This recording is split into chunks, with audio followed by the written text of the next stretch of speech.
मित्रांनो तुम्ही बघितलं असेल यांच्या बसवरती पण त्यांच्याच भाषेत लिहिले आहेत आणि त्यांच्या बस आपल्या महाराष्ट्रात येतात तरी पण त्यांनी त्यांच्याच भाषेत लिहिलेत. आपल्या माणसांना कलो या ना कलो. तर मित्रांनो अशा प्रकारे तुमच्या भावाने परत कमबॅक केलेला आहे.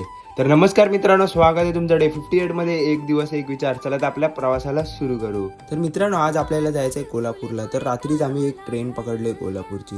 तर मित्रांनो सकाळ सकाळी पोचलो आणि आपला एक माणूस घ्यायला आला. मित्रांनो हॉटेलमध्ये जाऊन तयारी केली आणि काम करून झाल्यानंतर थेट गेलो जेवायला.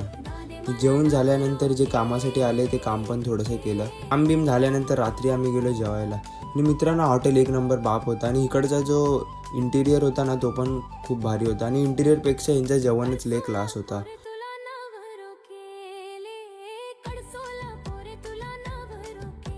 आणि जो तांबडा पांढरा रसा होता तो पण एकदम बाप होता. मित्रांनो जेवण झाल्यानंतर आम्ही गेलो थेट घरी झोपायला. तर मित्रांनो मी जस्ट असाच बाहेर पडलेलो म्हणजे काम सर्व आटपून.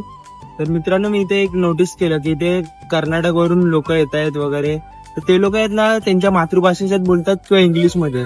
आणि इकडचे जे बस ड्रायव्हर वगैरे आहेत ना ते पण मातृभाषेच्यात त्यांच्या बोलतात किंवा इंग्लिशमध्ये. माणसांना कलो या ना कलो. मित्रांनो हे जर एवढं आपल्या मातृभाषेचे प्रेम करतायत तर आपली मराठी माणसं का नाही करत आहे. आणि हे जेव्हा मराठी माणसाला कळेल तेव्हा खूप वेळ झालेली असेल.